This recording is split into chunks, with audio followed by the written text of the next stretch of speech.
Afternoon বন্ধুরা, দেখো এই যে দুপুরে রান্না করছি। এই যে এখানে মাছ ভেজে নিয়েছি। তো এই দেখো মাছ ভাজা হয়ে গেছে।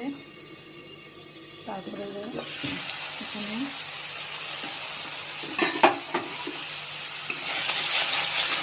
মশলা কষানো হচ্ছে। এই যে আলু আগে ভেজে রেখেছি, তো এবারে আলুটা দিয়ে দেবো। তেল ছেড়ে আসে দিয়ে দেবো।